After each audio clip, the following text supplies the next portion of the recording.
नमस्कार, आदाब। Crime petrol Dastak में आप सभी दर्शकों का एक बार फिर से स्वागत है।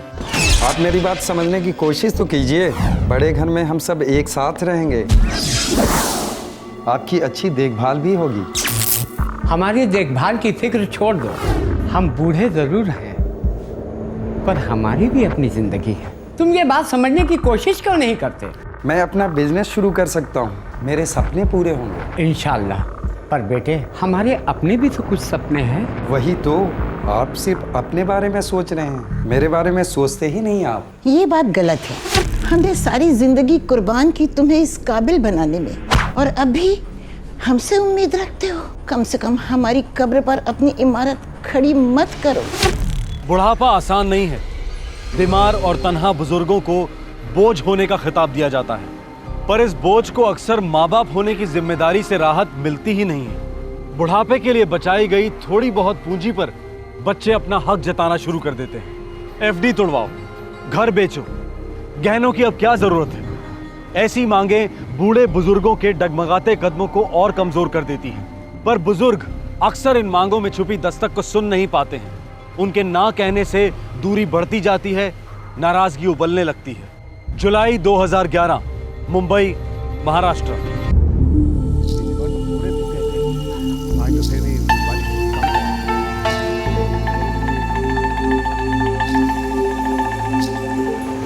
सलाम अलैकुम नसीर भाई। वालेकुम अस्सलाम गौड़े। अरे वाह, बहुत दिनों के बाद आप दोनों नीचे उतरे सब्जी लाने के लिए। खैरियत तो है? हाँ भाई, ऊपर वाले का रहम है। आजकल माजिद नहीं दिखाई दे रहा है। भटक रहा होगा कहीं इधर उधर। जवान खून है। कुछ मदद चाहिए तो बोलना। ज़रूर ज़रूर। वैसे हमें कोई दिक्कत नहीं, नीचे आने से टहलने से ज़रा तबीयत बनी रहती है। तो फिर से मॉर्निंग वॉक चालू कीजिए, पहले जैसा। सब लोग याद कर रहे हैं आपको। आया करेंगे। खुदा हाफिज़ गौड़े। आपका ख्याल रखना नसीर भाई। हाँ, शुक्रिया।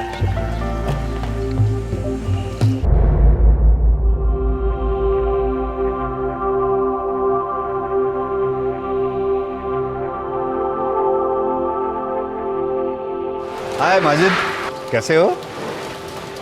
बढ़िया। पर चेहरे से लग नहीं रहा, थोड़े परेशान लग रहे हैं। अब क्या बताऊं वर्मा, एक बार अब्रोड काम कर लो ना, कोई नौकरी रास नहीं आती। अब यार, इंडिया में तुम्हें दुबई वाली सैलरी तो कोई देने से रहा है ना। आज एक 5 स्टार होटल के डायरेक्टर से मिलके आया। अच्छा, एवं ही ऑफर था। काम में मजा भी तो आना चाहिए ना। हाँ ये बात तो है। Anyway, best of luck. ढूंढते रहो, देखना अच्छा ना अच्छा कुछ ना कुछ मिल ही जाएगा।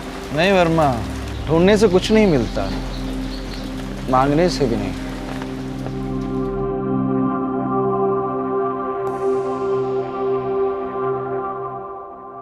खाने के वक्त पूछना जरूरी है क्या? बिगड़ते क्यों हो माजिद? तुम आज इंटरव्यू देने गए थे ना, इसलिए पूछा कैसा रहा। बकवास रहा। क्यों? मना कर दिया मैंने, फालतू ऑफर था। अरे, दुबई वाला स्टैंडर्ड ही नहीं है। दुबई को अब 4 साल हो गए माजिद, अब कहीं ना कहीं से तो शुरुआत करनी है ना। क्यों करूं? कोई कल का ग्रेजुएट नहीं हूं मैं। 25 साल का एक्सपीरियंस है मेरा। मैं कहता हूँ अगला जो ऑफर मिले ले लो। इतने एक्सपीरियंस के बाद फटाफट सीढ़ी चढ़ जाओगे। नहीं अबू, जब तक मेरे लेवल का जॉब नहीं मिलता ना, मैं कहीं ज्वाइन नहीं करूंगा। तब तक शराब भी मत पीना, समझे? हमें प्लीज, बच्चा नहीं हूं मैं। तुम्हारा नवाज अब बच्चा नहीं रहा, दिन ब दिन बड़ा होता जा रहा है, और साथ ही साथ तुम्हारा शराब पीना भी बढ़ता जा रहा है। बच्चे सब समझते हैं। सुकून से रोटी भी नहीं खाने देती आप। सुकून कमाना पड़ता है बेटा, मेहनत का काम है ये। मेहनत करने से नहीं डरता हूं मैं, आप कतराते हैं मेरी मदद करने से। पता नहीं किस बात का डर है। अरे ये भद्दा सा मकान बेच के पूना क्यों नहीं चलते? मैं जैसे घर में रहेंगे वहां पे हम। कुछ काम कर लूंगा अच्छा सा। मैं नवाज, आप सब साथ रहेंगे, समझते नहीं आप? हमारी उम्र का लिहाज करो माजिद मियाँ। इस उम्र में नए घर और नए शहर से वाकिफ होने की ना तो हम में ताकत है और ना ही फितरत। हम यही खुश हैं। जब मैं खुश नहीं हूं तो आप लोग कैसे खुश रह सकते हो? हमारे रहते तुम कभी खुशी से नहीं रह सकते। तुम अपने सारे अरमान पूरे कर लेना, जब हम नहीं रहेंगे तब। समझे बेटा?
हेलो जीनत बेटा, गौड़े अंकल बोल रहा हूँ। गौड़े अंकल, आदाब, कैसे हैं आप? नसीर भाई और श्यामा भाभी आपके घर आई है?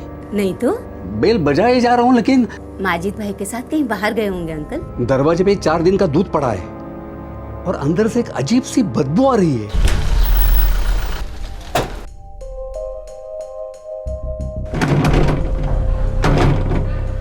एक बार तोड़।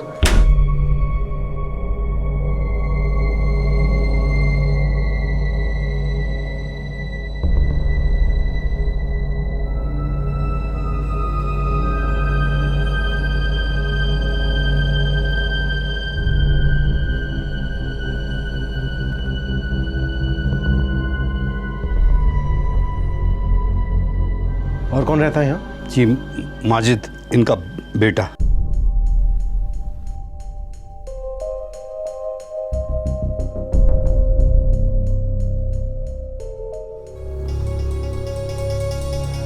मैंने जो किया है बहुत दर्द सहने के बाद किया है। अम्मी अब्बू ने मेरा जीना दुश्वार कर दिया था। मुझे डर है कि एक दिन मैं बिल्कुल लाचारी में अपने बेटे नवाज पर बोझ बन जाऊंगा।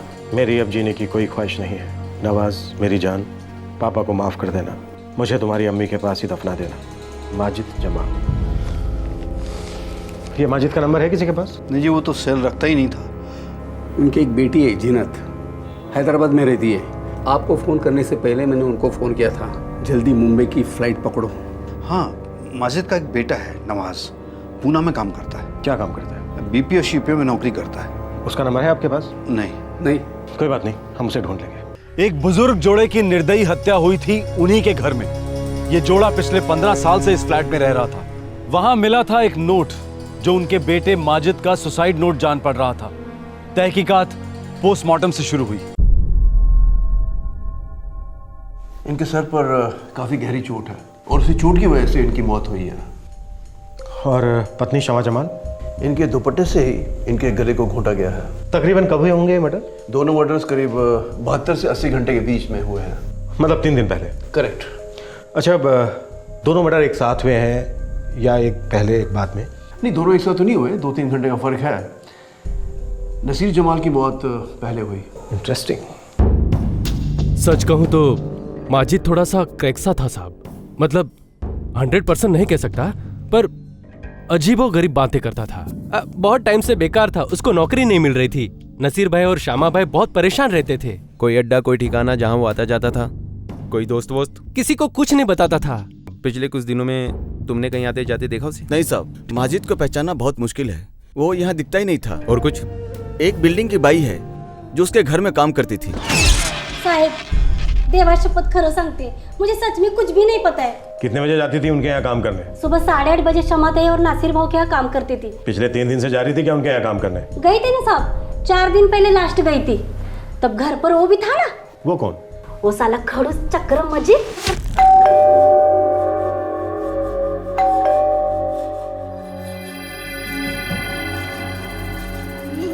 आज काम नहीं है, जाओ।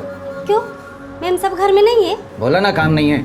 1 हफ्ता घर बंद रहेगा, आने की जरूरत नहीं, जाओ। मुझे मैम साहब से बात करने दो साहब। उन्होंने बोला था आज पूरा दिन घर की साफ सफाई करनी है। कैंसिल सब, होना जा रहे हम लोग। 1 हफ्ता घर बंद रहेगा। साहब कुछ अजीब सा तो जरूर लगा साहब। साहब हैदराबाद से माजिद की बहन और पुणे से उनका लड़का आया है। भेज उनको अंदर। ठीक है साहब। रुकमणी भाई अब तू जा।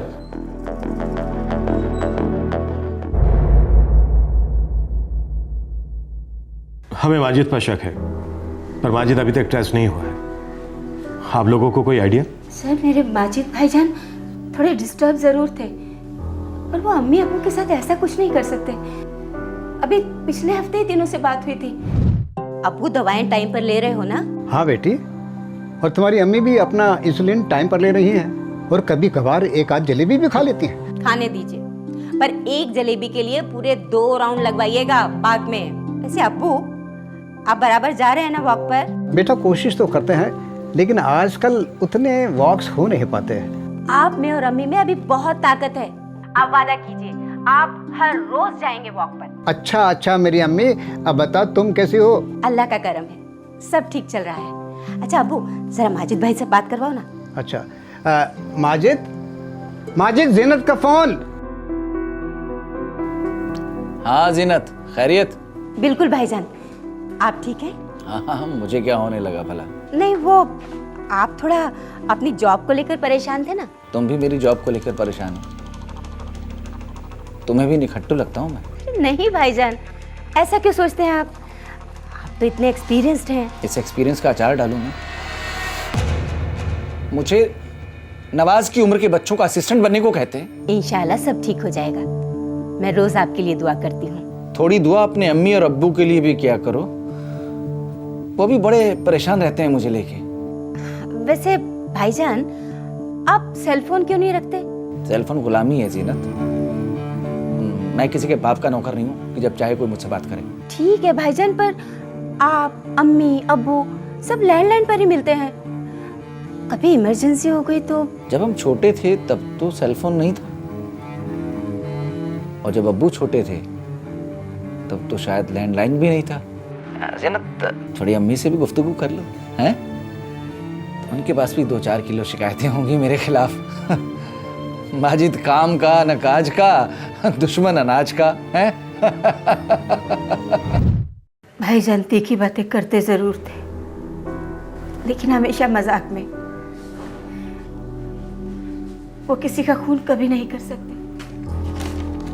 हमें ये चिट्ठी मिली है वहां से, राइटिंग माजिद की है जी। सुसाइड नोट मालूम पड़ता है। देखिए हमें डर है कि कहीं माजिद ने अपने आप को मार न डाला हो। अल्लाह न करे ऐसा हो। जीनत जी हम भी यही चाहते हैं कि ऐसा ना हो, ताकि हम जान सकें कि ये 2 मर्डर कैसे हुए, क्यों हुए। अंधेरी ईस्ट MIDC पुलिस स्टेशन में आपके पिताजी ने 1 नहीं बल्कि 4 बार माजिद के मिसिंग होने की कंप्लेंट लिखवाई है। वो अक्सर उनके कब्र पे जाके बैठते थे सांता क्रूज में। अपनी एक टीम भेजो वहाँ पर। सर वो अक्सर दरगाहों में भी जाते थे। गोडबले ऐसा करो, सभी दरगाहों पर टीम लगा दो। Yes sir. अब पूना शिफ्ट क्यों हुए? सर मैं 4 साल पहले यहीं रहता था मुंबई में से। पुणे में मेरी जॉब लगी, मुझे वहाँ जाना पड़ा सर। तुम्हारी अपने फादर से बात होती थी टाइम टू टाइम? होती थी, लेकिन सर मुश्किल से महीने में 1-2 बार। तुमने कभी उन्हें पुणे नहीं बुलाया अपने साथ रहने के लिए? कितनी बार बुलाया सर उन्हें, लेकिन वो मेरे साथ उस छोटे PG में नहीं आना चाहते। वो पुणे में अपना एक फ्लैट लेना चाहते थे सर, ताकि वहाँ मैं, अब्बू, दादा दादी जान हम लोग सब साथ में रहे। अकेला पड़ गया।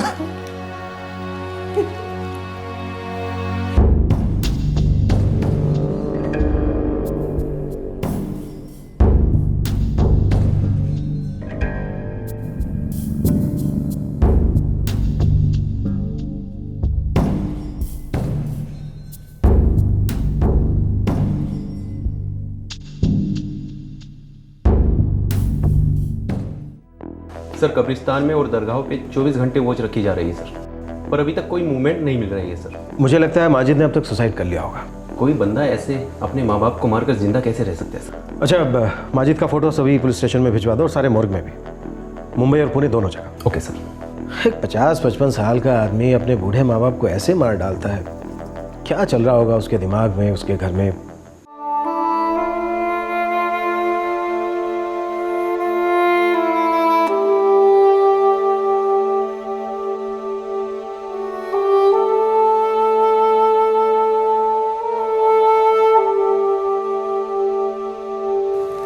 बिस्मिल्लाह वाला मिलाती रसूल अल्लाह।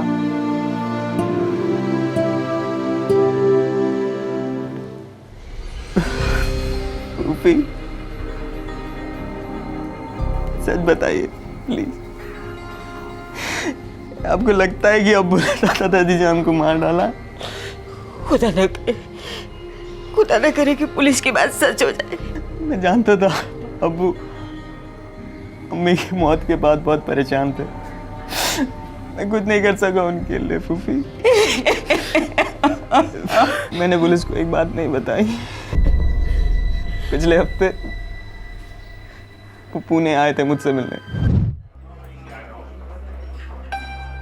अबू, एक रात के लिए तो रुक जाइए मेरे साथ। नहीं बेटा, तुम पीजी हो किसी के यहाँ, एतराज होगा उन्हें। एतराज नहीं होगा उनको, मैंने उन लोगों से बात कर ली है, वो लोग माइंड नहीं करेंगे।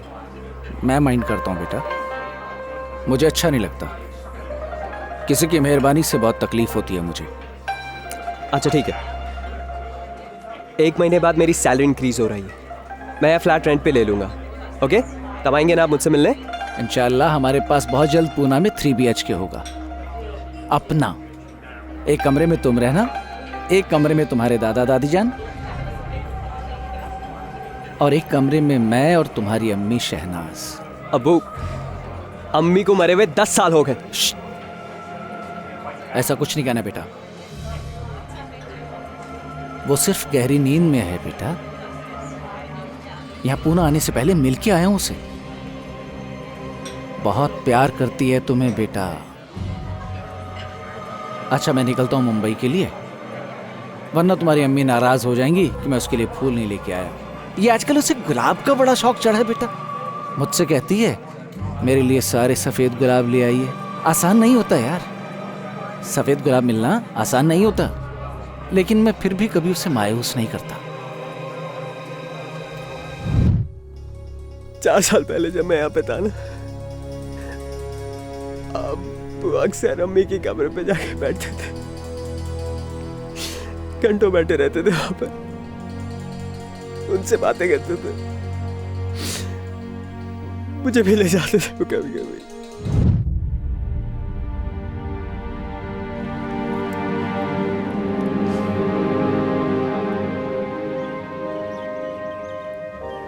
अबू चलिए, मेरे को कॉलेज के लिए लेट हो रहा है, चलिए। पहले अपनी अम्मी को किस्सी तो दो। अच्छे से करो बेटा, अम्मी नाराज हो जाएंगी।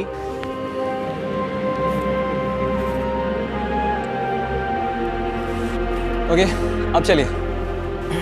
चलो भाई।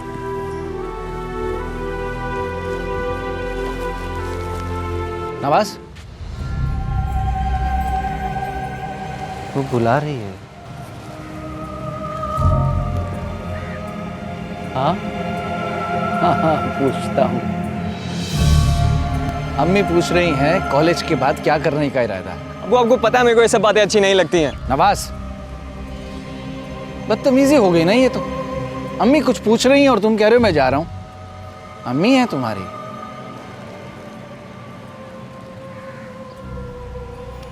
मेरी जान, मेरा सब कुछ। जो बंदा अपनी बीवी से इतना प्यार करता है, अपने अम्मी अब्बू का खून क्यों करेगा? तो फिर मैं नहीं मानता पुणे किसी का खून किया है। अल्लाह करे तेरी बात सच हो बेटा, अल्लाह करे माजिद भाई जिंदा हो। फूफी, आप परेशान मत होइएगा। हाँ, पुलिस वगैरह का मैं सब देख लूंगा। रोज फोन करना नवाज। ठीक। और एक बात। बोलिए फूफी। अम्मी अब्बू तो अब रहे नहीं, माजिद भाई का भी कोई भरोसा नहीं। क्यों ना हम अम्मी अब्बू का फ्लैट बेच दें और उसके पैसे से तुम खुद का पूना में अपना फ्लैट खरीद लो। यही तो अब्बू का सपना था ना फूफी। कड़वी सच्चाई ये है कि तुम्हारे अब्बू अब ना होने के बराबर हैं। पीछे मुड़ के मत देख, तुम्हें अब आगे की ओर देखना है। एक तरफ माजिद जमाल का बेटा नवाज और बहन जीनत ये आस लगाए बैठे थे कि माजिद जिंदा हो और खूनी कोई और हो, दूसरी तरफ मुंबई पुलिस जमीन आसमान एक कर रही थी माजिद जमाल या उसकी लाश को ढूंढने में। पुलिस को किसी और पर शक नहीं था, बस उम्मीद थी कि माजिद जिंदा मिले और ये केस क्लोज हो जाए। सर। हाँ बोलो गॉड बोले। सर पुलिस स्टेशन और मोर्ग से जवाब आ गया सर, लेकिन सर कुछ पता नहीं चल पा रहा है। शायद शहर छोड़कर कहीं चला गया हो, लेकिन 8 दिन हो गए हैं। मैंने उसका बैंक अकाउंट चेक किया था, उसके अकाउंट में मुश्किल से 2000 रुपए थे। सर मैंने उसकी बहन और बेटे से बात की है कि घर से कुछ मिसिंग है या नहीं। उन्होंने कहा है कि उन्हें कोई आइडिया नहीं है कि शमा और नसीर के पास कैश या सोना था या नहीं। सर मुझे लग रहा है कि हमें यह केस क्लोज कर देना चाहिए। नहीं गॉड बोले, अगर सिर्फ माजिद गायब हुआ होता तो शायद हम इस केस को क्लोज कर सकते थे, लेकिन यहाँ तो 2 बूढ़े लोगों का कत्ल किया गया है बेरहमी के साथ। कोल्ड ब्लडेड मर्डर गॉड बोले। यह केस तो अब सोल्व होने के बाद ही क्लोज हो सकता है। तुम ऐसा करो, न्यूज़पेपर और टीवी चैनल को फ्लैश करते रहो, जितना टाइम लगता है उसको लगने दो। Okay sir.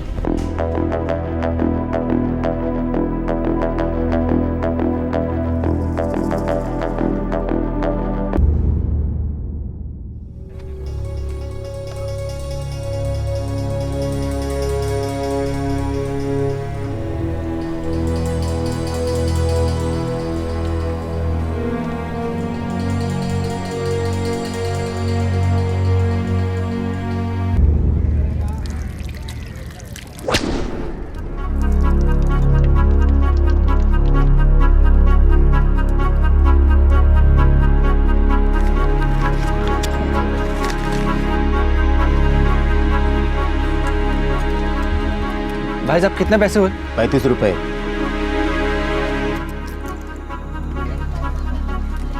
₹32 हैं भाई साहब, चलेगा क्या? साले पैसे कम थे तो ऑर्डर क्यों दिया? डकार गया, पैसे कम हैं।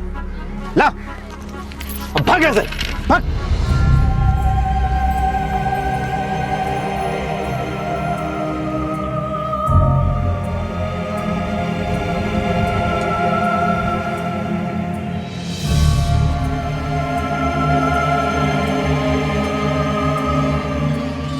खाना लग गया है, अपने अब्बू से बोलो गरम रोटी खा ले आकर।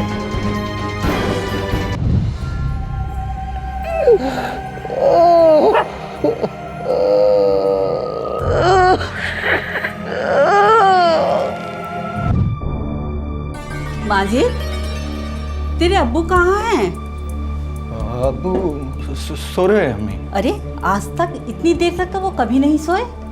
देखो जाकर कहीं तबीयत वबीयत तो खराब नहीं हो गई। नसीर, अम्मी। उठो नसीर, क्या हुआ? अब्बू शहनाज की तरह गहरी नींद में चले गए अम्मी। क्या बकवास कर रहे हो? तुमने अपनी गोलियां ली कि नहीं? चलो हटो, मुझे देखने दो। अम्मी मैं और अब्बू और मैं, हम दोनों क्या बातें कर रहे थे, बहस कर रहे थे अम्मी। माजिद, मुझे इस मसले पर और कोई बात नहीं करनी है, बस। आपके बस कहने से मैं चुप नहीं रह सकता अब्बू। 55 बरस उम्र हो रही है मेरी। इस उम्र में अब नई नौकरी तो मिलने से रही। आप बूढ़े हैं, मैं भी तो बूढ़ा हो रहा हूं। मेरी प्रॉब्लम समझिए आप। प्रॉब्लम कुछ भी हो, ये घर तो नहीं बिकेगा माजिद। तुम्हारी अम्मी और मेरे सर की ये छत क्या मायने रखती है, तुम समझोगे नहीं। 80 लाख का ऑफर है पूना के अंदर, 3 BHK 50 के अंदर अंदर आ जाएगा। 10 लाख की मैं आपके नाम FD करा दूंगा, 10 लाख की अम्मी के नाम, और 10 लाख में मैं पोल्ट्री फार्म खोल लूंगा। सब प्लान है आपको। जब सब कुछ प्लान कर ही चुके हो तो पैसों का इंतजाम भी खुद ही कर लो। मैं और तुम्हारी अम्मी किसी नए शहर में शिफ्ट नहीं कर सकते। शहनाज से बात की मैंने अब्बू, शहनाज भी यही चाहती है। आप एक बार हाँ कर दीजिए, सब ठीक हो जाएगा। बेटा, तुम सबसे पहले अपने आप को सही करो। उस साइकियाट्रिस्ट को फोन। चुप रहिए आप। जब भी कोई काम की बात करता हूं वो साइकियाट्रिस्ट को ले आता है बीच में। अच्छा नहीं लगता है मुझे, घुटन होती है मुझे। तो तुम पुणे जाकर के नवाज के साथ में क्यों नहीं रहते? दिन रात हमको क्यों परेशान करते हो? आखिरी बार कह रहा हूं कि ये घर नहीं बिकेगा।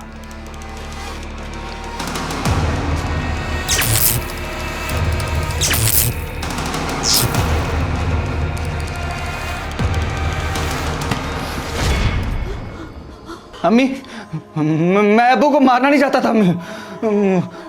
मेरे कानों में एक आवाज आई, बोली कर दो। मैंने कर दिया। ये तूने क्या कर दिया? मैं शहनाज को बोल के आता हूँ अम्मी। छोड़ मुझे जाने दे। आप देख नहीं पाएंगी अम्मी।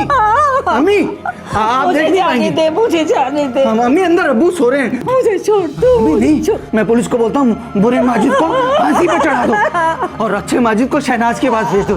हैं अम्मी? तुम अंदर मत जाना। तुम ना इधर इधर सोफे पे सोना अम्मी। इधर इस वाले सोफे पे सो जाना।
भाई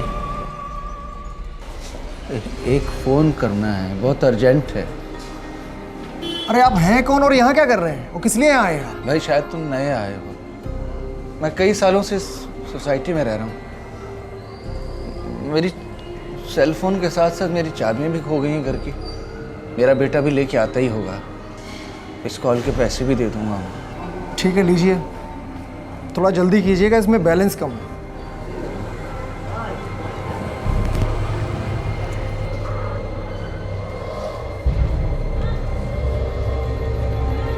नवाज, अबू अबू अबू अबू अबू अबू अबू अबू कहाँ हैं आप? मैं मुंबई में हूँ बेटा, अपनी सोसाइटी में। पता नहीं किसी ने घर का ताला चेंज कर दिया हमारे। मुझे अंदर जाके अपनी दवाइयाँ लेनी है बेटा। अबू आप वहीं वेट करिए, यहाँ सोसाइटी में गार्ड के पास वेट करिए। मैं बस पहुँच रहा हूँ अबू, मैं बस पहुँच रहा हूँ प्लीज़। हो सके तो आते वक्त कुछ खाने के लिए ले आना, मुझे बहुत भूख लगी है बेटा। मैं पहुँच गया अबू, बस मैं पहुँच गया, आप वेट कीजिए।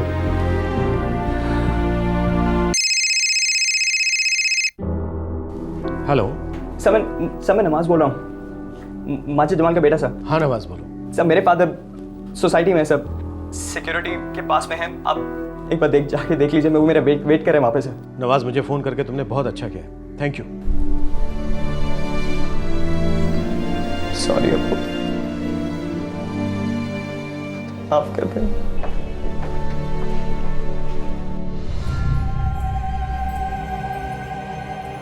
जेल में खाना मिलेगा? हाँ मिलेगा, चल।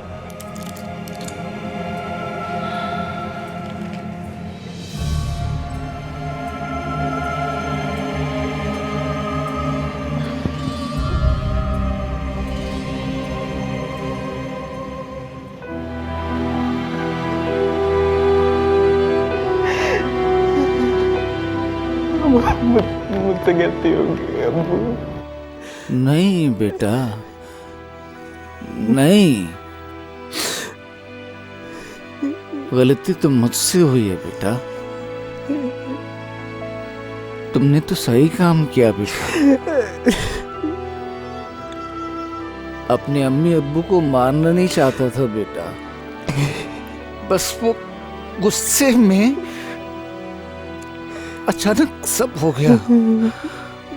साइकेट्रिक ट्रीटमेंट बंद नहीं करता ना, और दवाएं लेता रहता तो इतना पागल नहीं होता मैं। अब आप परेशान नहीं होना, सब ठीक हो जाएगा अब्बू। चुपचाप वो नौकरी ले लेनी चाहिए थी जो मिल रही थी। पैसों के लिए अपने बूढ़े माँ बाप को परेशान तो नहीं करता मैं।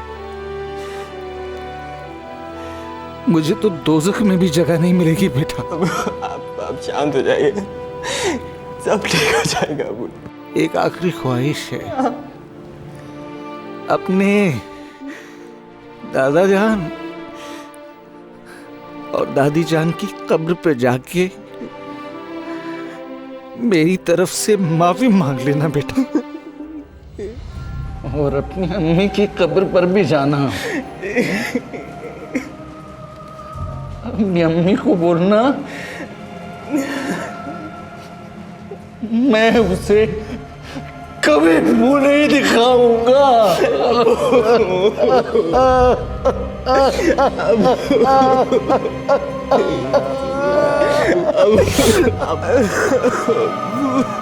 नमस्कार, आदाब। क्राइम पेट्रोल दस्तक में आप सबका एक बार फिर से स्वागत है। Excuse me sir. Yes sir, मैं एस्ट्रो बैंक से हूँ। हम लोग एक स्पेशल रेट ऑफर कर रहे हैं बिजनेस लोन्स के लिए। आपको इंटरेस्ट होगा सर? भाई वो तो रेट पर डिपेंड करता है सर। मार्केट रेट से 2% कम है सर। कब कांटेक्ट करूँ सर मैं आपको? कल सुबह करना, फ़ोन पर टाइम बता दूंगा। Thank you sir.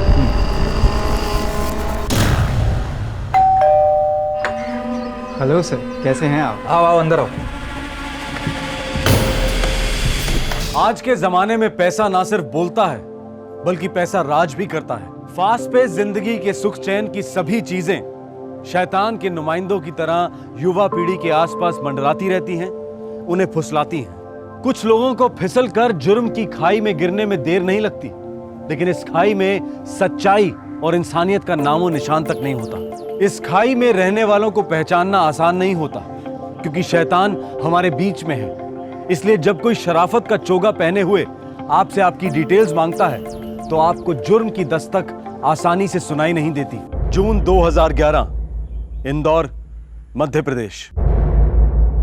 आज शाम को मैं इलेक्ट्रिशियन भेज दूंगा, वो आकर एसी ठीक कर देगा। और कोई सेवा हो तो आप मुझे बेझिझक फ़ोन कीजिएगा। कैसी सेवा सुरती भाई? अब तो मकान मालिक कम, रिश्तेदार ज़्यादा लगते हैं। अभी हमें 1 हफ्ता भी नहीं हुआ इंदौर आए हुए, सभी कुछ आप ही तो कर रहे हैं हमारे लिए। अरे रागिनी जी, वैसे मैं ये मकान किराए पे बहुत कम देता हूँ। आप लोग अच्छे लोग हैं और मैं अच्छी तरह से जानता हूँ कि आप इस घर को अच्छे से रखेंगे। नमस्ते। नमस्ते। पापा, सिर्फ 4 दिन की तो बात है, बस एग्जाम लिखा, 2-3 दिन फ्रेंड्स के साथ चिल आउट किया, फिर सीधे इंदौर। बेटा, मुझे 1 हफ्ता और निकालना है भोपाल में। मैं भी नहीं हूँ, तुम भी नहीं हो घर पे। तुम्हारी माँ और नानी माँ घर पे अकेली रहेगी बेटा। पापा, आप मुझे अब बेकार का गिल्ट ट्रिप दे रहे हो। You know ना पापा, how much I miss Ujjain. हाँ पता है बेटा, लेकिन नो लेकिन मम्मी ने मुझे परमिशन दे दी है। अच्छा ठीक है, लेकिन सिर्फ 4 दिन। हाँ थैंक्स पापा। और सुनो, अपना मोबाइल हमेशा ऑन रखना और अपने पास ही रखना, और रोज मुझे कॉल करना, ठीक है? हाँ पापा, अब दुनिया के सबसे बेस्ट पापा हो। हाँ पता है। Thank you so much, love you, bye. Love you too बेटा। नानी माँ, आपको पता है पापा ने मुझे उज्जैन में 4 दिन रहने की परमिशन दे दी है। ठीक है, लेकिन अब आधा दिन यही मत सोचती रहना कि उज्जैन जाकर क्या करूंगी दोस्तों के साथ, ये और वो। अपने एग्जाम्स की तैयारी करना, मेडिकल एंट्रेंस के एग्जाम्स है, कोई मजाक नहीं, समझी? कम ऑन नानी माँ, मेरे लिए एग्जाम सबसे इम्पोर्टेंट है, और बचपन से लेकर डॉक्टर बनने का सपना पूरा करने का टाइम जो आ गया है। मेरी बच्ची, तू जरूर डॉक्टर बनेगी, हम सबका आशीर्वाद है ना तेरे साथ। माँ, वो आपने प्रेशर कुकर कहाँ रखा है? वो तो मैंने उसी बक्से में रखा था, मगर वो वाला बक्सा तो अभी तक खोला ही नहीं बेटा। जी, मैं देखती हूँ। यस, एक सेकंड। मम्मी, कोई कॉस्मेटिक कंसल्टेंट का फोन है। देखो। हेलो। हाँ, जी पहचाना। अभी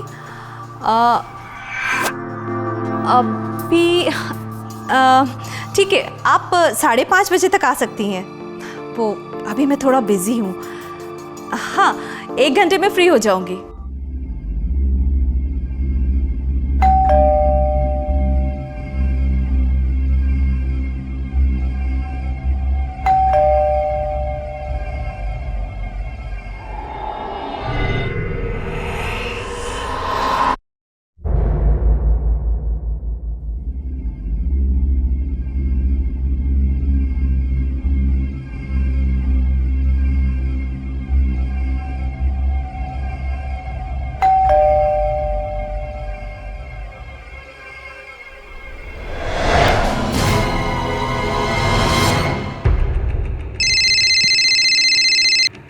सुरती भाई, सुनील इलेक्ट्रिशियन बोल रहा हूँ। अच्छा पहले ये बताओ कि तुमने एसी ठीक कर दी कि नहीं? ये यहाँ सब गड़बड़ हो गया है। क्या मतलब? दरवाजे के बाहर काफी खून पड़ा है। क्या?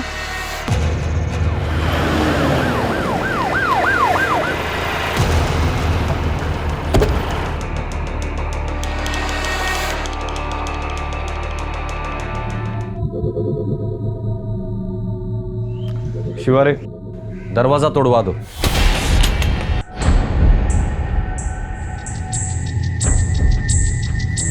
सर सारा कीमती सामान साफ किया गया है। मोबाइल फोन तक नहीं छोड़ा उन लोगों ने। इन तीनों में से किसी का मोबाइल नहीं मिल रहा है। खिड़की तोड़कर अंदर आए थे क्या? नहीं सर, आए तो दरवाजे से ही है, क्योंकि मैंने सारी खिड़कियां चेक की है। साहब तीनों लेडीज के पास मोबाइल फोन थे। आप मकान मालिक मिस्टर सुरती? जी साहब, अभी 1 हफ्ते पहले ही किराए पर लिया था मकान इन लोगों ने। इन 3 औरतों ने? नहीं साहब, ये मधु जी है, इनके मिस्टर हैं, बैंक में काम करते हैं, नीलेश नाम है उनका, भोपाल गए हैं बैंक के काम से।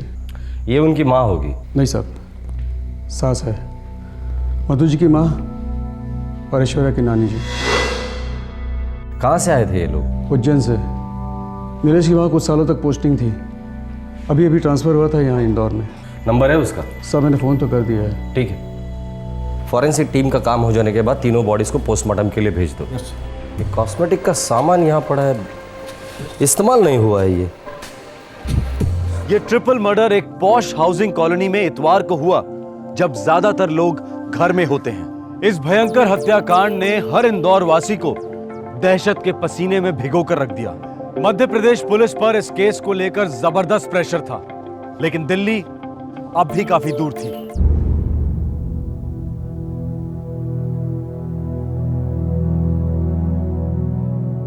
ये अधेड़ उम्र की महिला मधु, इनके सिर में गोली मारी गई, क्लोज रेंज से। इनकी लाश घर के दरवाजे के पास मिली थी। ये बुजुर्ग महिला मिसेज रागिनी, इनको स्टेप किया गया 6 बार। इनकी लाश जमीन पर मिली, डाइनिंग टेबल के पास। ये ऐश्वर्या, उम्र में सबसे छोटी, इसने काफ़ी फाइट किया उन हत्यारों के साथ। इसके चेहरे पर कुशन या हाथ रखकर इसे मारने की कोशिश की गई और लास्ट में इसका गला काटकर इसे मारा गया। इसके हाथों में भी काफ़ी घाव है, ये देखिए, ये खरोंचे। इसकी लाश सोफे पर मिली थी।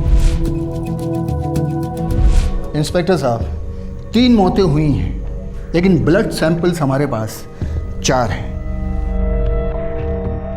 चौथा ब्लड सैंपल कातिल का? डेफिनेटली उन्हीं में से किसी एक कातिल का है, क्योंकि 3 हत्याएं कोई अकेला नहीं कर सकता। 2 या 2 से ज़्यादा लोग इस हत्या में इन्वॉल्व हैं और इनकी टोली के किसी एक को बहुत गहरी चोट लगी है। उसका काफ़ी खून बहा है। लगता है किसी नई टोली का काम है ये। सर सोना, कैश, मोबाइल फ़ोन कुल मिलाकर 1.5 लाख का सामान लूटा गया है, लेकिन वहाँ पे कपबोर्ड है जिसमें कुछ और जेवर है, उन्हें टच भी नहीं किया गया। या तो कोई पेशेवर लुटेर है या फिर कोई करीबी, कोई तो हमें गुमराह करने की कोशिश कर रहा है।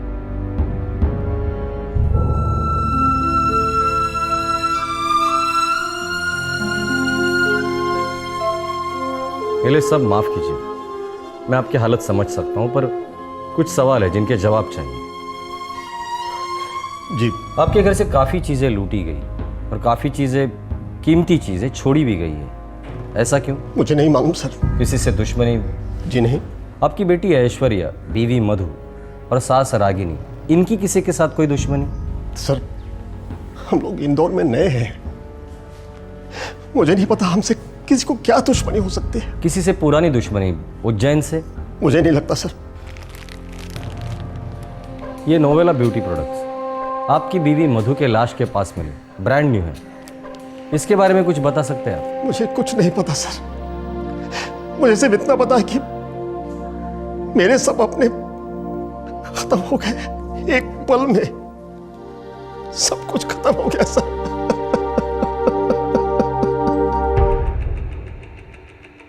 सर उज्जैन में काफी पूछताछ की, दुश्मनी वाला तो कोई भी एंगल नहीं मिला। हॉस्पिटल का क्या रिपोर्ट है? उसमें से एक हत्यारा काफी घायल हुआ था। 10 हॉस्पिटल ने पूछताछ किया सर, ऐसा कोई भी केस नहीं है। Private clinic? वहाँ पूछताछ जारी है सर। वो हत्यारा बुरी तरह घायल हुआ था, काफी खून बहा था, बिना दवा के ज़्यादा दूर तक भाग नहीं सकता है वो। सर वो जो कॉस्मेटिक्स मिले थे नोवेला ब्यूटी प्रोडक्ट्स के, वो कहाँ के? कंपनी तो मुंबई की है सर, लेकिन अपने इधर जो ग्लास्को मॉल है ना, उसमें एक है सलून, कपिल सलून, वो लोग उसके लिए मार्केटिंग करते हैं। ये ऐश्वर्या, उसकी माँ मधु और उसकी नानी रागिनी, इन तीनों में से किसी न किसी का कनेक्शन उस प्रोडक्ट से। ऐश्वर्या कुलकर्णी, मधु कुलकर्णी, रागिनी घोरपड़े। सर मैंने इन लोगों का नाम आज तक नहीं सुना और हमारे सैलून के साथ इनका कोई कनेक्शन नहीं है। लाश के पास हमें आपके कंपनी के प्रोडक्ट्स मिले, ब्रांड न्यू, जिसका प्लास्टिक कवर भी तोड़ा नहीं था। सर हम इन प्रोडक्ट्स को मार्केट करते हैं और हो सकता है उन तीनों में से इन प्रोडक्ट्स को किसी ने खरीदा हो। ठीक है, अब ये प्रोडक्ट्स बेचती कैसे? हमारी सेल्स टीम है जो कुछ दुकानों को टारगेट करती है और कुछ हाउसवाइफ्स को। पूरी टीम की लिस्ट चाहिए अभी।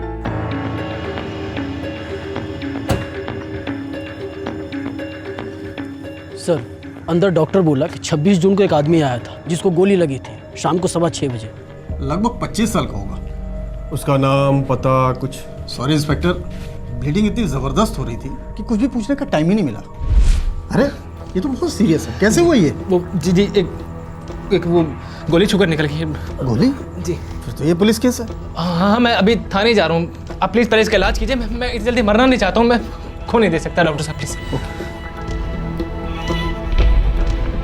देखो अगर तुम पुलिस को इन्फॉर्म नहीं करोगे तो मैं करूँगा। डॉक्टर साहब मैं सीधा थाने ही जा रहा हूँ और इंस्पेक्टर को लेके सीधा आपके पास आऊँगा। वो यहाँ आके आपकी स्टेटमेंट ले लेंगे कि आप इसे इलाज करवाएं। और वैसे भी पुलिस के चक्कर में अब कौन पढ़ना चाहता है डॉक्टर साहब। और आपने उसे जाने दिया? गलती हो गई, जजमेंट में थोड़ा चूक हो गई। वो एक्चुअली में दूसरे किसी पेशेंट के साथ बिजी हो गया। उसने कोई और जानकारी दी है आपको? बस वो इतना ही कह रहा था कि कोई पुरानी दुश्मनी थी मोहल्ले की, किसी जावेद ने उस पर गोली चलाई थी। पता तो दूर की बात है डॉक्टर, नाम तक नोट नहीं किया आपने उसका? हाँ एक बात याद आई, वो अपनी बातचीत में किसी शास्त्री नगर का जिक्र कर रहा था। शास्त्री नगर के खबरी एक्टिवेट करो, जावेद नाम के जितने हिस्ट्री शीटर हैं सबको पेश। सर कपिल सैलून में 5 सेल्स गर्ल्स हैं, उनमें से 4 से हमारी बात हुई है, लेकिन कोई भी मधु, रागिनी या ऐश्वर्या को नहीं जानती। 5वीं से बात क्यों नहीं हुई? उसका फ़ोन स्विच ऑफ आ रहा है।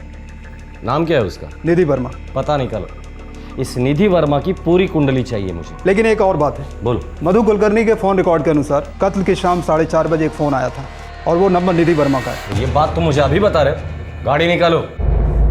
Vidyanagar house number 6। कब से काम कर रही है? 4 महीनों से। पर सर वो बहुत अच्छी लड़की है, I mean she is very hard working. मुझे ऐसा लग रहा है कि आप लोगों को कुछ तो गलतफहमी हुई है। विनीता जी हमारे गलतफहमी का टेंशन आप मत लीजिए, फिलहाल के लिए इतना बता दीजिए ये निधि वर्मा है कहाँ? सर उसने बताया था कि वो फाइनल ईयर बीकॉम की स्टूडेंट है और उसके एग्जाम्स आ रहे हैं तो छुट्टी पर है। छुट्टी तो अब होगी उसकी, लंबी छुट्टी। जावेद, किस पर फायर किया था तूने? साहब मैंने खुदा कसम साहब, मैंने किसी पर फायर नहीं किया साहब, मुझे फालतू में फंसा रहे हैं साहब। कौन तुझे फंसाने की कोशिश कर रहा है? एक कमीना है साहब, राजू, उसको मेरा 36 से आंकड़ा है साहब। रहता कहाँ है तेरा ये जानी दुश्मन राजू? ये 14 नंबर साहब, 4 गली छोड़ के साहब। अगर तेरी बात झूठ निकली ना जावेद, तो तू तो अपने कफन का ऑर्डर दे ही दे, समझा? जी हाँ, निधि वर्मा मेरी बेटी है। I am mister Verma. लेकिन बात क्या है? निधि कहाँ है? निधि एग्जाम देने गई है, लेकिन बात क्या है? उसका सेल फोन बंद है। एग्जाम हॉल में सेल फोन अलाउड नहीं है। वर्मा जी कल शाम से उसका फोन बंद है। अरे तो पढ़ने में बिजी रही होगी। एग्जामिनेशन हॉल कहाँ है? बेतमा कॉलेज। ठीक है, लेकिन अब तो बताइए बात क्या है? जैसे ही मुझे पता चलेगा सबसे पहले मैं आप ही को आकर बताऊंगा वर्मा जी, तब तक थोड़ा हिम्मत से काम लीजिए। कोई बुरी खबर है? जी नहीं, शायद बहुत बुरी खबर है। सर राजू मेरा भाई है। तो तुम्हारा ये भाई राजू अभी कहाँ है? सर नहीं पता। सर वो कभी भी बताकर नहीं जाता। उसका हाल ही में लिए हुआ फोटो और सेल नंबर दो। Cell number? Sir 78689838। Sir switch off है। उसका फोटो लेके आओ। अब किस लफड़े में पड़ गया है मेरा बेटा? इसके पहले आपका बेटा कितने लफड़े में फंस चुका है? उसका सबसे बड़ा लफड़ा तो वो जन्म जली लड़की है, उसके चक्कर में पड़कर बर्बाद हो गया है मेरा बेटा। कौन है वो लड़की? क्या नाम है उसका? सर उसका नाम निधि वर्मा है। बहुत ओवर स्मार्ट बनती है सर, और मेरे राजू भैया को उसी ने अपने कंट्रोल में कर रखा है। सर ये राजू हिस्ट्री शीटर लगता है, उसके फोटोग्राफ मैंने सारे पुलिस स्टेशन में बांट दिया है, जरूर इन्वॉल्व होगा वो लड़की निधि वर्मा, वो भी इस केस में इन्वॉल्व होगी। सर, निधि वर्मा।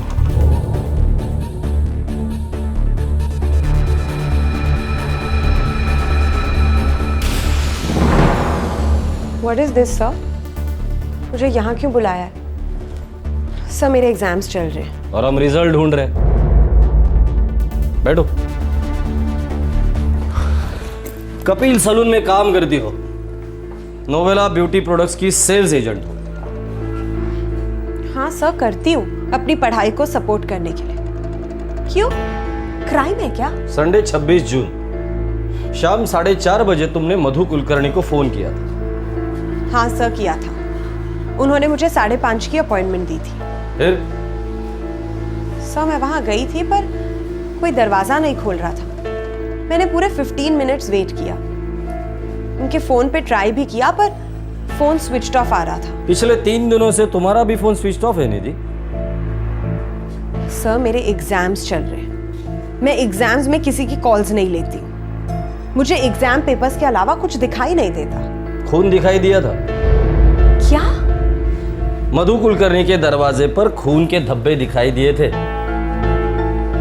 नो सर, पर अगर दिखा होता तो मैं चुपचाप चली क्यों आती? मधु कुलकर्णी को फोन क्यों किया था? उसके घर पे क्यों गई थी? मैं नोवेला कॉस्मेटिक्स की मार्केटिंग कंसल्टेंट हूँ और हमारे नोवेला ब्यूटी प्रोडक्ट्स में मधु कुलकर्णी ने इंटरेस्ट दिखाया। बस। ये मधु मिली थी कहाँ तुम्हें?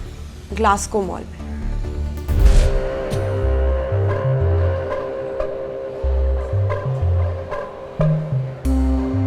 Excuse me ma'am. मैम, क्या आपके पास 2 मिनट है? बोलो। मैम, आप ब्यूटी प्रोडक्ट्स इस्तेमाल करती हैं ना? सॉरी, मुझे इंटरेस्ट नहीं है। मैम, आपके प्रोडक्ट्स अच्छे नहीं हैं। आपके फेस पे साफ साफ दिखाई दे रहा है, इसीलिए आपको इंटरेस्ट नहीं है। सच? सच मैम। आप नोवेला प्रोडक्ट्स ट्राई कीजिए, जान दे देंगी आप। मैम, हमारा tie up top international brand से है। हमने अभी तक इंडिया में लॉन्च भी नहीं किया। देखिए, अभी मुझे जाना है। जब आप लॉन्च करोगे तब मैं खरीद लूंगी। मैम, तो अभी ले जाइए ना। ये लीजिए। मगर मेरे पास पैसे नहीं है अभी। मैम, ये फ्री सैंपल्स हैं, बिल्कुल फ्री। आप इन्हें ट्राई कीजिए, यूज कीजिए। अगर पसंद आए तो मैं आपको आगे की स्कीम के बारे में बताऊंगी। वैसे स्कीम क्या है आपकी? अगर आप 2000 से ज्यादा बिलिंग करती हैं या अपने किसी भी फैमिली या फ्रेंड को बतौर क्लाइंट हमारे पास भेजती हैं तो आपको पूरा 50% डिस्काउंट मिलेगा। अच्छा, मैं आपको कांटेक्ट कैसे कर सकती हूँ? मैं आपकी डिटेल्स ले लेती हूँ ना, मैं आपको कांटेक्ट करके सब बता दूंगी। जी बताइए। लिखिए। मधु मैम ने मुझे संडे शाम को फोन करने के लिए कहा था, लेकिन मैं उनसे नहीं मिल पाई। तो उनके घर में वो सारे प्रोडक्ट्स कहाँ से आए? सब मैंने उन्हें कुछ सैंपल्स दिए थे, वही होंगे, या फिर उन्होंने किसी और सेल्स गर्ल से लिए होंगे। राजू से क्या रिलेशन? राजू? हाँ, राजू बॉयफ्रेंड है। क्यों, कोई प्रॉब्लम है? बिल्कुल है। राजू को गोली लगी है। क्या बात कर रहे हैं? कब, किसने मारी? राजू ठीक तो है ना? उसने फोन करके बताया नहीं तुम्हें? सर, मैंने 3 दिनों से फोन ऑफ रखा है एग्जाम्स की वजह से, लेकिन मैं नहीं मानती राजू को गोली लगी। आप मुझे उल्लू बना रहे हैं ना, झूठ बोल रहे हैं ना? वो तो थोड़ी देर में पता चल ही जाएगा कौन झूठ बोल रहा है, कौन उल्लू बना रहा है। निधि, संडे 26 जून को तुमने राजू से बात की थी, पूरे 20 मिनट बात की। सो बॉयफ्रेंड से बात करना भी अब क्या गुनाह है सर? नहीं, पर मर्डर्स भी उसी शाम हुए थे। माना कि मैं वहां जाकर आई थी, पर राजू का तो इससे कोई लेना देना ही नहीं है। करेक्ट है, राजू से ही पूछते हैं। 7868983848 राजू का नंबर है। स्विच ऑफ है और उसका तो कोई एग्जाम का बहाना भी नहीं है। सर, राजू का क्रिमिनल रिकॉर्ड है सर, चौक पुलिस स्टेशन से इंफॉर्मेशन मिली है। मुझे लगता है ये किसी गलत राजू की बात कर रहे हैं। तुम्हारा राजू है ही गलत। आगे बोलो। सर, कई सारी चोरी के केसेस है उसके खिलाफ।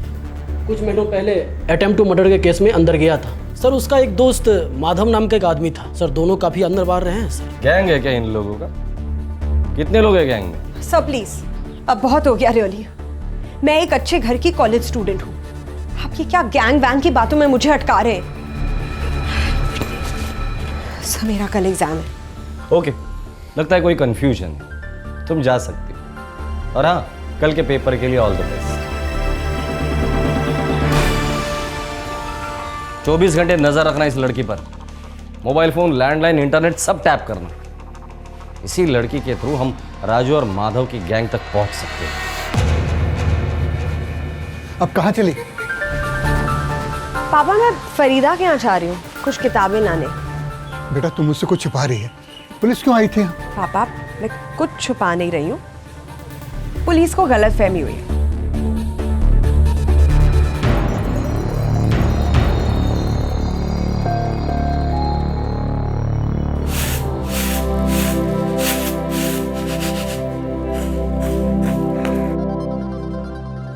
रुक जा, एक कदम भी आगे रखा ना तो टांगे तोड़ दूंगी तेरी, डायन कहेंगी।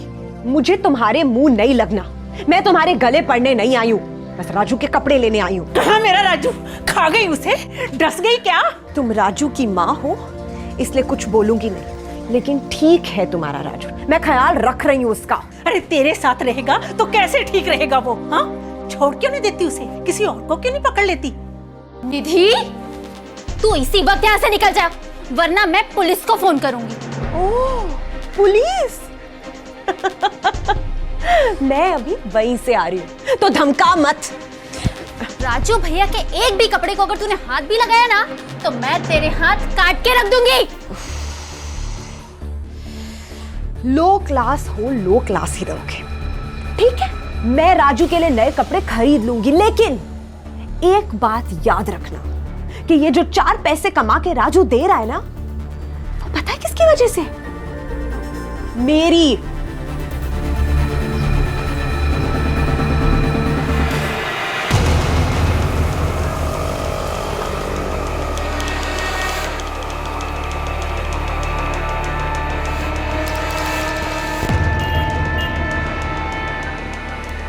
सर, मुझे लगता है निधि वर्मा को पता है राजू कहाँ है। नजर हटने मत देना, उसकी हर एक मूवमेंट की मुझे खबर करते रहना, समझे?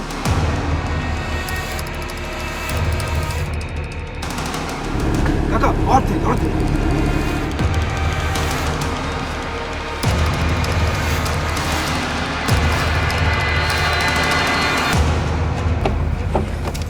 बंद कर। कैसा है राजू? अरे मैं एकदम ठीक हूँ। तू कैसी है मेरी जान? पुलिस जान गई है, हमें फौरन यहाँ से निकलना होगा। जाएंगे कहाँ? रोकना नहीं है, लूट बिका नहीं है अभी तक। डफर, लूट बिक जाएगा। अगर पकड़े गए ना तो जिंदगी खत्म। लेकिन पुलिस को हमारे बारे में पता कैसे चला? क्योंकि हम तीनों में से एक बेअकल इडियट है जिसने फर्श पे से वो नोवेला प्रोडक्ट्स उठाए नहीं, जिनकी वजह से वो मुझ तक पहुंच गए।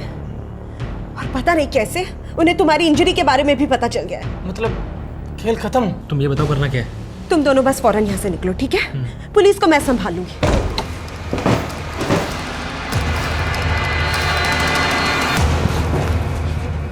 तू हमें संभाल लेगी। लूट और मर्डर करने के बाद पुलिस को कैसे चकमा दे दे, स्पेशल सब्जेक्ट है तुम्हारा। चलो भाई, मैडम और 2 स्टूडेंट को पुलिस स्टेशन लेके चलो, इनका एग्जाम आज मैं लेता हूं।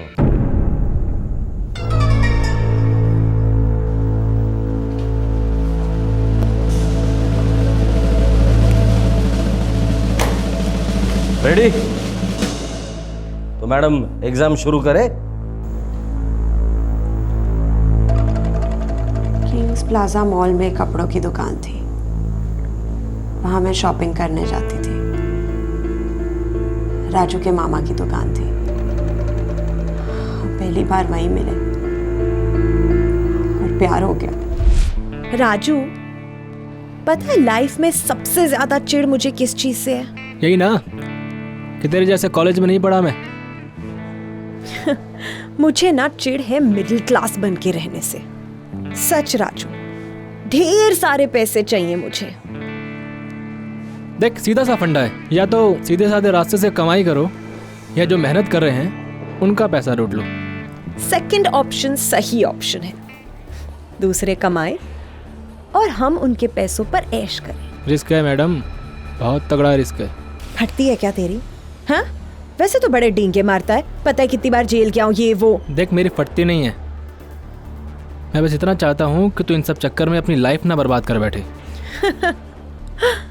यार बर्बाद करने के लिए लाइफ है ही कहाँ। मान ले मेरी बात, यह काम तेरे लिए नहीं है। ए हीरो, तू ना जानता नहीं है मैं चीज क्या हूँ, समझा? मैं बस इतना जानता हूँ कि तुझसे बहुत प्यार करता हूँ। मैं रानी बना के रखना चाहता हूँ तुझको, रानी। तो रानी की तरह हीरे जेवरों में तौल देना मुझे मेरे राजा। किंग साइज जिंदगी जिएंगे दोनों। King size. राजू और माधव जेल में मिले। वो पहले से चोरी और लूट में माहिर थे। हमने अमीर लोगों को निशाना बनाना शुरू किया, कभी मॉल्स के बाहर, कभी एटीएम्स के बाहर। Excuse me sir. Yes sir, क्या मैं आपके 2 मिनट ले सकती हूँ? सर, मैं निधि वर्मा हूँ, एस्कॉर्ट बैंक। हमारे पास एक एक्सीलेंट पर्सनल लोन स्कीम है। इसके पहले कितने खून किए तुम लोगों ने? नहीं सर, हमने आज से पहले कभी कोई खून नहीं किया सर। वो गलती से हो गया सर खून। सच बोल रहा है ये सच है। हमारा इरादा सिर्फ कुलकर्णियों को लूटने का था। सॉरी, मुझे इंटरेस्ट नहीं है। मैम, आपके प्रोडक्ट्स अच्छे नहीं हैं। आपके फेस पे साफ साफ दिखाई दे रहा है, इसीलिए आपको इंटरेस्ट नहीं है। सच? सच मैम। आप नोवेला प्रोडक्ट्स ट्राई कीजिए, जान दे देंगी आप। अच्छा, मैं आपको कांटेक्ट कैसे कर सकती हूँ? मैं आपकी डिटेल्स ले लेती हूँ ना, मैं आपको कांटेक्ट करके सब बता दूंगी। जी लिखिए। मैंने आपसे झूठ कहा था। मैंने मधु को कोई सैंपल्स नहीं दिए थे, सिर्फ एक अपॉइंटमेंट लिया था। मैंने कुलकर्णी फैमिली का पूरा बैकग्राउंड निकाला था।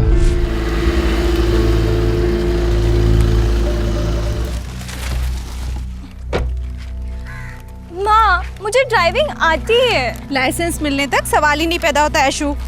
और देखो, मुझे बातों में मत फंसाओ। हाँ नानी माँ, अपनी बेटी को समझाइए ना, ऐसा नहीं करते। इतनी सख्ती से बच्चों के साथ कोई पेश आता है?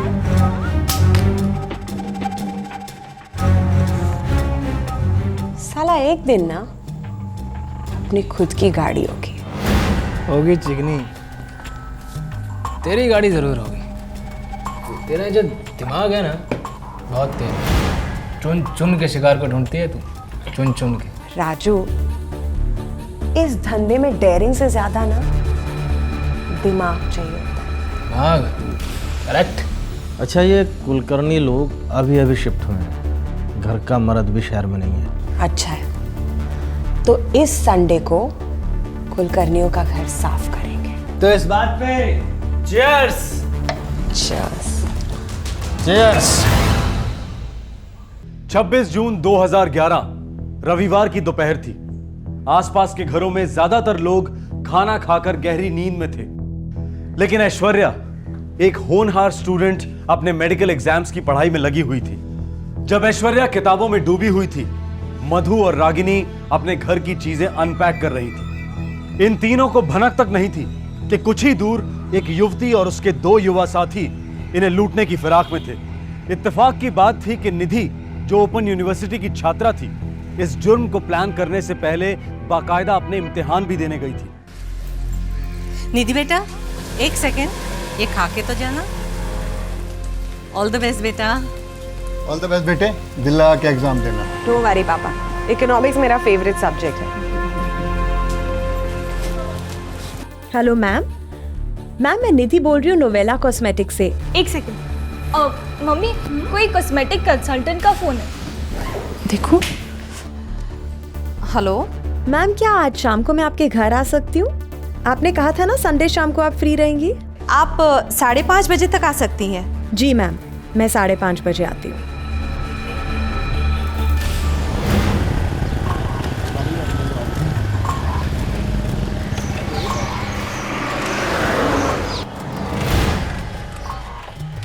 इस खतरनाक बाइक का जुगाड़ किया कहाँ से बे तूने? अब जोन सी पहली बाइक दिखी, उठा ली। नंबर प्लेट चेंज किया ना? मैडम, इतना भी डफर नहीं हूँ मैं। माना कि आप तोप हैं, लेकिन हम भी कोई देसी कट्टे नहीं हैं। समझी? अम्मा यार, इतनी क्यूट बातें ना किया मत कर, समझा? काम पे ध्यान नहीं लगता है। अब तो काम पे ध्यान सच में नहीं लगेगा। चल।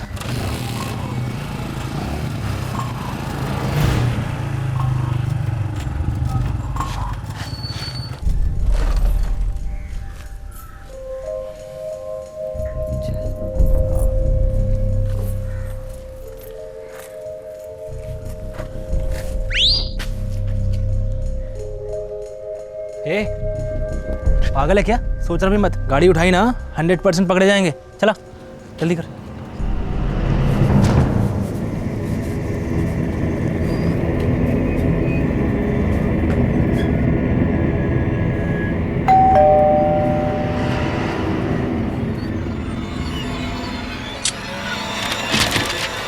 Hello ma'am.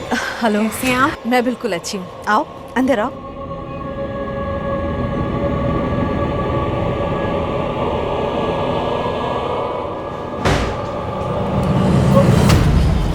ये लोग कौन है दीदी? मैम अब जितना चुप रहेंगी ना उतना अच्छा होगा, समझी? चलो।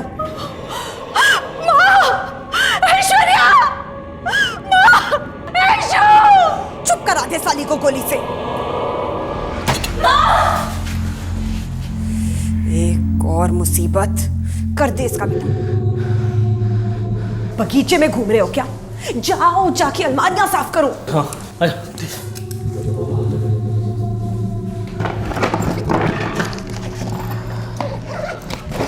कमरा और बाकी है। रहने दो, से बहुत देर हो जाएगी। अभी बहुत और बकरे हमारा इंतजार कर रहे हैं। चलो चलो। उन तीनों का मारने का बिल्कुल इरादा नहीं था, बस हड़बड़ा गए और हो गए। अपने साथ भरा पिस्तौल और चाकू लेकर गए थे और कहते हो सिर्फ लूट का इरादा था? हाँ, सिर्फ लूट का। लेकर जाओ इन्हें। यकीन नहीं होता कॉलेज की पिद्दी सी लड़की इस खूंखार गैंग की लीडर हो सकती है। देखिए, कोई बहुत बड़ी गलती हुई। हमारी बेटी निधि ऐसी नहीं है। अरे फर्स्ट क्लास मिलता है उसको हर एग्जाम में। वो तो हमारी मजबूरी है कि आगे पढ़ाने की हैसियत नहीं थी हमारी। अब आप ही बताइए, ऐसी लड़की कभी लूटपाट खून खराबा कर सकती है क्या? मेरे बेटे को बर्बाद करने वाली एक ही लड़की है और वो है निधि वर्मा। वो जड़ है, उसी ने मेरे भाई का दिमाग खराब कर डाला है। अरे मेरा बेटा तो सुधर रहा था, एक अच्छी सी लड़की से सगाई भी हो गई थी उसकी, पर इस निधि वर्मा ने इसने आके पता नहीं क्या डोरे डाले मेरे बेटे पर।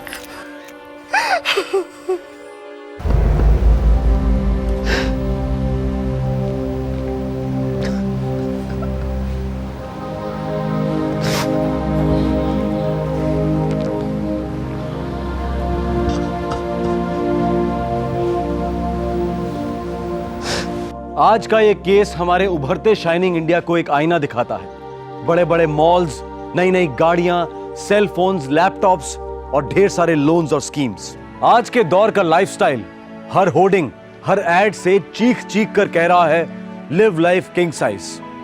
बेचने वालों की लगातार कोशिश रहती है हर इंसान में खरीदने की चाहत पैदा करने की, और फिर इस चाहत को कभी ना खत्म होने वाली भूख बनाने की। जो अफोर्ड कर सकते हैं वो तो अपनी चाहत को पूरा कर लेते हैं, लेकिन जो नहीं कर पाते उनकी चाहत मर तो नहीं जाती। वो और रास्ते ढूंढ लेते हैं अपनी चाहत को पूरा करने के लिए। एक राह भटकी युवती निधि और उसके दो युवा साथी माधव और राजू के लालच की वजह से ऐश्वर्या, उसकी मां मधु और नानी रागिनी, तीनों आम लोगों ने अपनी जान गंवाई। निधि की चिकनी चुपड़ी बातों से मधु को अपने साथ होने वाले जुर्म की दस्तक मिल पाना शायद बहुत ही मुश्किल था। ऐसे वाकयात किसी भी आम इंसान के साथ हो सकते हैं। आज के इस केस में सिर्फ 3 जानें ही नहीं गईं, बल्कि ईमानदारी, संयम और मेहनत करने की फितरत का कत्ल भी हुआ है। आपसे फिर मुलाकात होगी, तब तक अपना ख्याल रखें, सुरक्षित रहें। जय हिंद। इस तरह के और भी एपिसोड देखने के लिए हमारे चैनल को सब्सक्राइब करें और बेल आइकन दबाना ना भूलें।